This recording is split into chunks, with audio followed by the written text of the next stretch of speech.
السلام علیکم دوستو، آپ سب کا کیا حال ہے؟ پہلے آپ یہ ویڈیو دیکھیں، اسی ویڈیو پر آج ہم بات کریں گے، ریئیکشن دیں گے۔ پہلے ویڈیو دیکھتے ہیں۔ باقی لوگ جڑے بلّاں نوں چھڈ کے ہوراں کو منگدے بہت جاہل۔ ایک بڑا ظلم ہے جتے پلے اج میری گل بنو کوئی بحث نہ کرے شرک ہی ہے پائی نہیں، یہ شرک نہیں، اللہ نے آپ ہی کہا۔ انہاں نوں پوچھو بھی تسی شرک دسو پائی، اے جارے بنو بجائے ڈیفینس دینا انہاں نوں گلوں پھڑو بھی شرک نامی بھی کوئی شے ہے نا جڑی قرآن آندا اللہ مشرکاں نوں نہیں پسند کردا، شرک نہیں بخشنا۔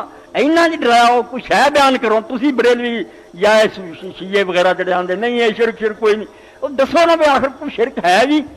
اینا رب ڈراؤن دیا دوزخ پہ جنڈیا نا مشرک، وہ جرم دسو نا۔ دیا کو رب نو نہیں من دیا، قرآن کھولو، دفتر رب نے پڑھیا کہ انہوں نے پوچھو کیا زمین آسمان بنائے؟ مکے دے مشرک ہوندے، بارشاں کون اتاردا؟ اور جرم دسو نا، گل کھلے۔ آج میری گل مناظرے دی سمجھ لو، بحث کرنی ہے، آپ نہ تھلے آؤ کہ شرک دستے پھرو نہیں جی یہ شرک نہیں، انہاں نوں کہو تسی بھی کوئی شرک دسو نا، اور مکے دے کافراں دا دسو وہ کیڑا شرک ہے جنوں اللہ دا شرک کیا، آپ پھر پھس جان گے اور صحیح رستے تے آ جان گے۔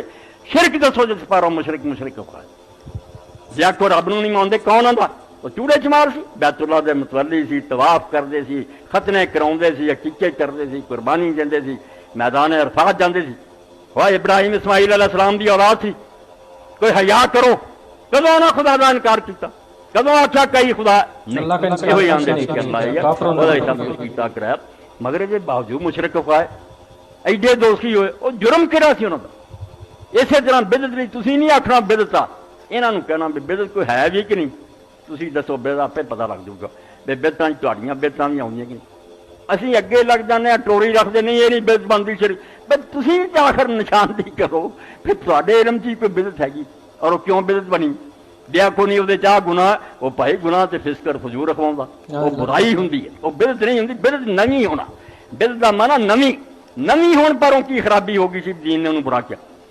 دیا کو زنا کردہ چوری ہے کدی بدعت ہے، یہ تے فسق ہے، فجور ہے، معصیت ہے، گناہ جڑی کافر بھی گناہ مندے، جنہوں بدعت کیا کہ صرف نویں ہے، نویں ہون پر رب نے ٹھپا لاگتا بھی دین تو نکل جاؤ۔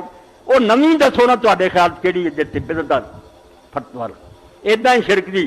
اگر کوئی طالب علم بیٹھا جو دل سے علم دے دریا بہ جان گے شرک پوچھو نا، لو شرک کنوں آندے اتوں تانوں پڑھاں گے یہ تو مشرک نہیں سی کردا۔ مولانا اسحاق صاحب جو اب ہمارے پاس تو نہیں ہے، وہ اس دنیا سے چلے گئے ہیں، لیکن ان کے جو خطابات ہیں ویڈیو کی شکل میں ہمارے پاس موجود ہے۔ انہوں نے اپنا جو دین پر بہت کام کیا ہے، ریسرچ کی ہے۔ تو جب وہ حیات تھے اتنے لوگ نہیں جانتے تھے جتنے اب ان کو جانتے ہیں، میڈیا کی وجہ سے ان کی ویڈیو محفوظ ہیں، لوگ سنتے ہیں، اور انہوں نے بہت ریسرچ کی ہے، اور وہ فرقہ واریت سے ہٹ کر جو بولتے تھے، جو صحیح حق کی بات ہے وہ کرتے تھے۔ تو آج کی ویڈیو انہوں نے شرک کے بارے میں، بدعت کے بارے میں کی تھی کہ اگر آپ مناظرہ کرتے کسی کے ساتھ تو وہ ایسا کہتے تھے آپ مناظرہ، لیکن اگر کوئی پوچھتا ہے تو اس کو سمجھانے کے لیے آپ پوچھ لیں بھی شرک نام کی چیز ہے، کیا ہے شرک ہے؟ تو اس طرح کے جو مکے کے مشرک تھے وہ بھی جو ہے دعا وغیرہ کرتے تھے، اللہ کو مانتے تھے کہ اللہ ہی پر بارش دینے والا سب، یہ تو عقیدہ ان کا تھا۔ تو پھر شرک کیا ہے؟ تو اس طرح وہ بتوں کو ماننا، کسی اللہ کے سوا اور کو ماننا، اللہ کے سوا مدد غیبی مدد جو ہے وہ ہم اللہ کے سوا کسی سے نہیں مان سکتے۔ دنیاوی معاملات میں تو ہم ایک دوسرے کی ہیلپ کر سکتے ہیں، ہیلپ مانگ سکتے ہیں، پیسے مانگ سکتے ہیں اگر وہ ہمارے دوست عزیز و اقارب اس طرح ہوتے ہیں، لیکن جو غیبی امداد ہوتی ہے،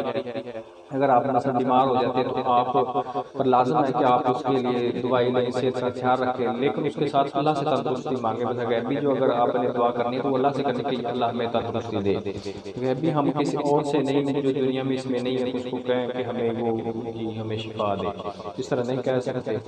تو اس طرح جو امام صاحب تھے مدنی صاحب، مولانا اسحاق مدنی صاحب، اسی پر روشنی ڈال رہے تھے کہ بدعت یا یہ کہ اگر کوئی چیز اس نام کی ہے، اگر آپ جو کہہ رہے تھے کہ اس طرح کے نام لے کر کہ آپ تو سمجھتے ہیں کہ شرک ہے ہی نہیں، شرک نام کی چیز نہیں، تو پھر اتنا قرآن مجید میں اللہ تعالیٰ نے ذکر کیا ہے، ڈرایا ہے ان کو مشرکوں کو شرک کرنے کا، میں شرک جو ہے گناہ ایسا ہے کہ میں اس کو نہیں بخشوں گا۔ کا اللہ تعالیٰ نے فرمایا ہے۔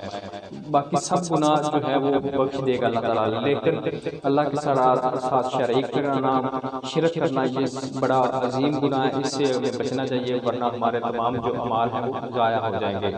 تو آپ فرقہ واریت سے ہٹ کر خود جو ہے آپ قرآن مجید کا ترجمہ تفسیر وغیرہ پڑھا کریں تو آپ کو انشاءاللہ اللہ تعالیٰ ہدایت دے گا۔ تو اس طرح فرقہ واریت اگر جس مسجد میں آپ جاتے ہیں، جس گھرانے میں آپ پیدا ہوتے ہیں، تو وہی بات آپ روٹین وائز لے کر چلتے رہتے ہیں۔ تو اس طرح جو فرقہ واریت میں لوگ پڑے رہتے ہیں وہ دوسروں کی بات بالکل وہ ایکسیپٹ نہیں کرتے، جو ان کا ذاتی جس کو وہ پیر ہیں یا اس کے مرشد ہیں یا وہ مولوی جس کو مانتے ہیں جانتے ہیں، تو اسی کی وہ پیروی کرنے میں لگ جاتے ہیں، جو وہ بات کہتے ہیں کہ یہ صحیح ہے وہ کہتے ہیں بس یہ ٹھیک ہے، انہوں نے یہ بات کی ہے۔ تو لہٰذا ہر وقت اپنے ایمان کی اللہ سے دعا کرنی چاہیے کہ ہمارے جو دنیاوی دینی سب معاملات ہیں وہ سیدھے ہو جائیں اور ٹھیک ہو جائیں۔ ہمارے اگر کسی طرح کا کوئی عقائد میں کمی بیشی ہے تو وہ اللہ تعالیٰ ٹھیک کر دے، اس کی بھی دعا کرنی چاہیے، اور ہمیں شرک اور بدعت جیسے اس چیزوں سے بچنا چاہیے، اور فرقہ واریت سے ہٹ کر جو صحیح دین ہے اس پر عمل کرنے کی توفیق عطا فرمائے۔